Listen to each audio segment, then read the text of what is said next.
ओम नमो भगवते वासुदेवाय। भागवत पुराण नवम स्कंद दूसरा अध्याय। पृषद्र आदि मनु के 5 पुत्रों का वंश। श्री सुखदेव जी कहते हैं, परीक्षित, इस प्रकार जब सुदम्न तपस्या करने के लिए वन में चले गए, तब वैवस्वत मनु के पुत्र की कामना से यमुना के तट पर 100 वर्ष तक तपस्या की।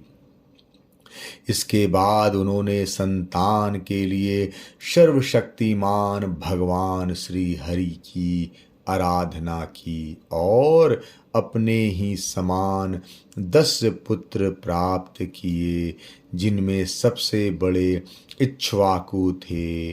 उन मनु पुत्रों में से एक का नाम था पृषद्र। गुरु वशिष्ठ जी ने उसे गायों की रक्षा में नियुक्त कर रखा था, अतः वह रात्रि के समय बड़ी सावधानी से विरासन में बैठा रहता और गायों की रक्षा करता। एक दिन रात में वर्षा हो रही थी। उस समय गायों के झुंड में एक बाघ घुस आया। उससे डरकर सोई हुई गौएं उठ खड़ी हुई, वे गौशाला में ही इधर उधर भागने लगी। बलवान बाघ ने एक गाय को पकड़ लिया। वह अत्यंत भयभीत होकर चिल्लाने लगी। उसका वह क्रंदन सुनकर पृषद्र गाय के पास दौड़ आया। एक तो रात का समय और दूसरे घनघोर घटाओं से आच्छादित होने के कारण तारे भी नहीं दिखते थे।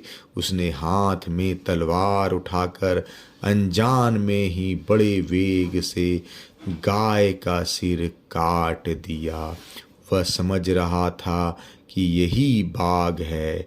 तलवार की नोक से बाघ का भी कान कट गया।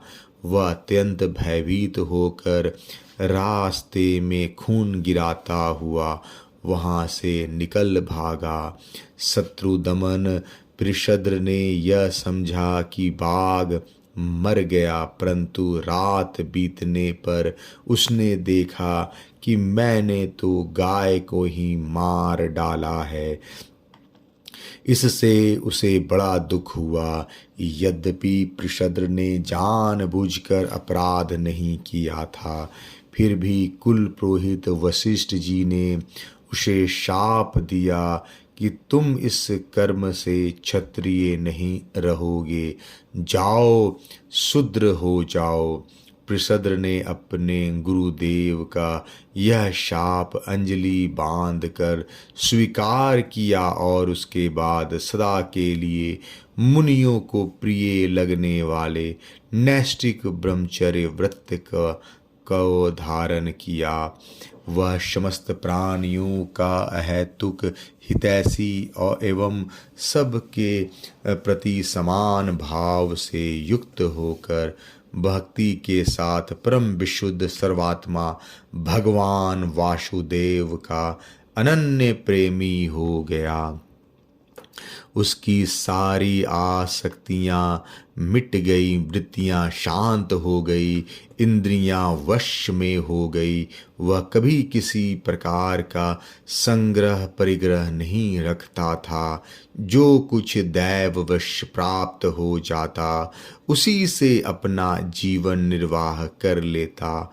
वह आत्मज्ञान से संतुष्ट एवं अपने चित्त को परमात्मा में स्थित करके प्रायः समाधिस्थ रहता। कभी कभी जड़, अंधे और बहरे के समान पृथ्वी पर विचरण करता। इस प्रकार का जीवन व्यतीत करता हुआ वह एक दिन वन में गया। वहां उसने देखा कि दावानल धधक रहा है। मननशील पृषद्र अपनी इंद्रियों से उसी अग्नि में भस्म करके परब्रह्म परमात्मा को प्राप्त हो गया। मनु का सबसे छोटा पुत्र था। कवि विषयों से वह अत्यंत निष्प्रभ था। वह राज छोड़कर अपने बंधुओं के साथ वन में चला गया और अपने हृदय में स्वयं प्रकाश परमात्मा को विराजमान कर किशोर अवस्था में ही परम पद को प्राप्त हो गया। मनुपुत्र करुष्य से कारुष नामक क्षत्रिय उत्पन्न हुए। वे बड़े ही ब्राह्मण भक्त, धर्म प्रेमी एवं उत्तरापथ के रक्षक थे। धृष्ट के धराष्ट्र नामक क्षत्रिय हुए। अंत में इस शरीर से ही ब्राह्मण बन गए। नृग का पुत्र हुआ सुमति, उसका पुत्र भूत ज्योति और भूत ज्योति का पुत्र वसु था। वसु का पुत्र प्रतीक और प्रतीक का पुत्र औधवान। औधवान के पुत्र का नाम भी औधवान ही था। उनके एक औधवती नाम की कन्या भी थी, जिसका विवाह सुदर्शन से हुआ। मनुपुत्र नरशंत से चित्रसेन, उससे ऋक्ष से मीणवान, मीणवान से कुर्च और उससे इंद्रसेन की उत्पत्ति हुई। इंद्रसेन से वित्तहोत्र, उससे मत सत्रश्रवा से उर्श्रवा और उससे देवदत्त की उत्पत्ति हुई। देवदत्त के अग्निवेश नामक पुत्र हुए, जो स्वयं अग्नि देव ही थे। आगे चलकर वे ही कानीन एवं महर्षि जातुकर्ण के नाम से विख्यात हुए। परीक्षित, ब्राह्मणों का आग्नेवेशायन गोत्र उन्हीं से चला है। इस प्रकार नरशंत के वंश का मैंने वर्णन किया। अब दृष्ट का वंश सुनो। दृष्ट के पुत्र का नाम था नाभाग। वह उस नाभाग से अलग है जिसका मैं आगे वर्णन करूंगा।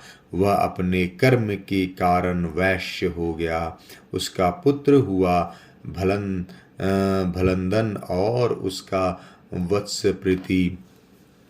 वत्सप्रीति का प्रांशु तथा प्रांशु का पुत्र हुआ प्रमिति। प्रमिति के खनित्र के चाक्षुष और उनके विवंशंती हुए।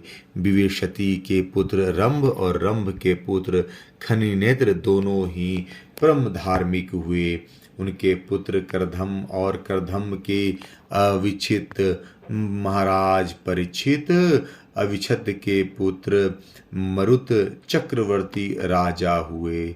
उनसे अंगिरा के पुत्र महायोगी संवर्त ऋषि ने यज्ञ कराया था। मरुत का यज्ञ जैसा हुआ था और किसी का न हुआ। उस यज्ञ के समस्त छोटे बड़े पात्र अत्यंत सुंदर एवं सोने के बने हुए थे। उस यज्ञ में इंद्र सोम पान करके मतवाले हो गए थे और दक्षिणाओं से ब्राह्मण तृप्त हो गए थे। उसमें परम प्रश्ने वाले थे मरुदगण और विश्वदेव सभासद थे। मरुत का पुत्र का नाम था दम। दम से राज्यवर्धन, उससे सुधृति और सुधृति से नर नामक पुत्र की उत्पत्ति हुई। नर से केवल से बंधुमान, बंधुमान से वेगवान, वेगवान से बंधु और बंधु से राजा तृणबिंदु का जन्म हुआ। तृणबिंदु आदर्श गुणों के भंडार थे। अप्सराओं में श्रेष्ठ अलम्बुषा देवी ने उनको वरण किया, जिससे उनके कई पुत्र इड़विडा नामक की एक कन्या उत्पन्न हुई। मुनिवर विश्रवा ने अपने योगेश्वर पिता पुलत्स्य जी से उत्तम विद्या प्राप्त करके इड़विडा के गर्भ से लोकपाल कुबेर को पुत्र के रूप में उत्पन्न किया। महाराज तृणबिंदु के अपनी धर्मपत्नी से 3 पुत्र हुए, विशाल, शुनबंधु और धूमकेतु। उनमें से राजा विशाल वंशधर हुए और उन्होंने वैशाली नामक नगर वसाई। विशाल से हेमचंद्र, हेमचंद्र से धूम्राक्ष और धूम्राक्ष से संयम और संयम से 2 पुत्र हुए, कृशाश्व और देवज। कृशाश्व के पुत्र का नाम था सोमदत्त। उसने अश्वमेघ यज्ञों के द्वारा यज्ञपति भगवान की आराधना की और योगेश्वर संतों का आश्रय लेकर उत्तम गति प्राप्त की। सोमदत्त का पुत्र हुआ सुमति और सुमति से जन्मेज। ये सब तृणबिंदु की कीर्ति को बढ़ाने वाले विशाल वंशी राजा हुए। दूसरा अध्याय समाप्त। जय श्री कृष्ण।